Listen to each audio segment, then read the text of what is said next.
এই মুহূর্তে যে সংবাদের দিকে নজর রাখব, কচুয়াধামের পুণ্যভূমিতে লোকনাথ ব্রহ্মচারীর জন্মতিথি উদযাপন করা হলো মহা আড়ম্বরের সাথে। প্রত্যেক বছরের ন্যায় এবছরও কচুয়া লোকনাথ মিশনের পরিচালনায় 293তম বাবার আবির্ভাব তিথি উদযাপন করা হলো। 26শে আগস্ট শ্রীকৃষ্ণের জন্মাষ্টমীর পুণ্যতিথি, আর সেই সন্ধিক্ষণেই জন্ম নিয়েছিলেন লোকনাথ ব্রহ্মচারী। সারা বছর এই দিনটির জন্যই অপেক্ষা করে থাকেন বাংলার অগণিত মানুষ। বাকে জল এনে বাবা লোকনাথ ব্রহ্মচারীর মাথায় জল অর্পণ করাই অগণিত ভক্তের প্রধান উদ্দেশ্য। এবারও সেই একই চিত্র ধরা পড়ল আমার বাংলা নিউজের ক্যামেরায়।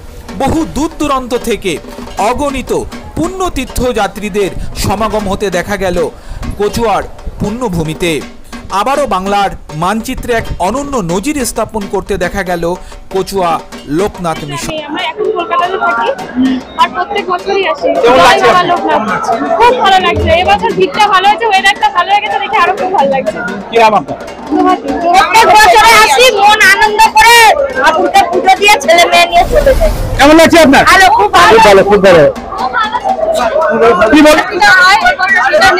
খুব ভালোভাবে দোয়া হচ্ছে। নমস্কার, আমার বাংলা নিউজের পক্ষ থেকে আমার বাংলার প্রত্যেকটি দর্শকদের জানাই আজ শ্রী শ্রী লোকনাথ ব্রহ্মচারীর আবির্ভাব দিবস, এবং সেই আবির্ভাব দিবসে কিন্তু আমরা চলে এসেছি কচুয়া লোকনাথ মন্দিরে, এবং এই মুহূর্তে আমরা কচুয়া লোকনাথ মন্দিরের ঠিক মন্দির প্রাঙ্গণে রয়েছে, এবং এখানে দেখতে পাচ্ছি অগণিত পুণ্যতীর্থযাত্রী তারা সমবেত হয়েছেন, এবং এই সেই শ্রী শ্রী লোকনাথ ব্রহ্মচারীর সেই পুণ্যতীর্থ ধাম এবং কচুয়ার সেই পুণ্যতীর্থ ধামেই কিন্তু বাবার আবির্ভাব হয়েছিলেন, এবং এই মাটিতেই কিন্তু বাবা লোকনাথ ব্রহ্মচারী তিনি কিন্তু জন্ম নিয়েছিলেন, এবং সেই আজকে কিন্তু বাবা লোকনাথ ব্রহ্মচারীর জন্ম জয়ন্তী উপলক্ষে কিন্তু আজকে আমরা এখানে আমার বাংলা নিউজ আমরা কিন্তু এখানে উপস্থিত হয়েছি, এবং যারা দূর দূরান্ত থেকে যে সমস্ত পুণ্যতীর্থযাত্রী তারা সমবেত হচ্ছেন সেই ছবি কিন্তু আমরা সরাসরি আপনাদেরকে দেখানোর চেষ্টা করছি। ক্যামেরায় সত্যজিৎ দাসের সাথে রিপোর্ট, আমার বাংলা। সবার জন্য পোশাক যখনই কম পড়বে তখনই আসবে না। হ্যাঁ, 3 দিন ধরে 25, 26, 27, এবার 24 থেকে শুরু হয়ে গেছিল।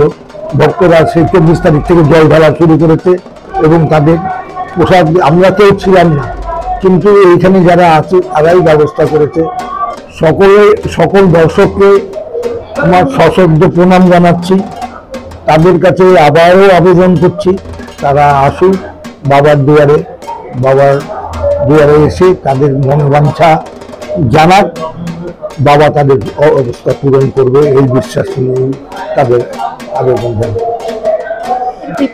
তো সবার প্রথমে ওনার চরণে প্রণাম, এবং এই কচুয়া ধামে এত সুন্দর একটা অনুষ্ঠান আমি এসেছি, আমার খুব ভালো লাগছে। আর গান আমরা চেষ্টা করি শুধু গান গাওয়ার, এত সুন্দর পরিবেশ, এত সুন্দর অডিয়েন্স, এত সুন্দর সমস্ত ব্যবস্থা, তো এইরকম পরিবেশে অটোমেটিক গান আমাদের ভিতর থেকে বেরিয়ে আসছে, ভালো লাগছে, খুব চেষ্টা করছি।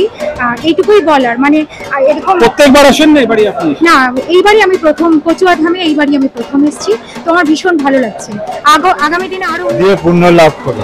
এখানে শুধু বাবা লোকনাথের জন্ম না, এখানে বাবার বাল্যবন্ধু বেণীমাধবের জন্মগ্রহণ করেছেন এখানে, এবং ওনার গুরুদেব ভগবান গাঙ্গুলি উনিও এখানে জন্মেছেন। এখানে 3টে মহাপুরুষের জন্মস্থান একসাথে, তো কচুয়াতে একবার এলে 3 তীর্থের পুণ্য লাভ করা যায়। তা ভেবে পুজো দিন, প্রসাদ দিন, অনুষ্ঠান দেখুন, আনন্দ করুন, করে সুস্থভাবে ভালোভাবে বাড়ি পৌঁছান।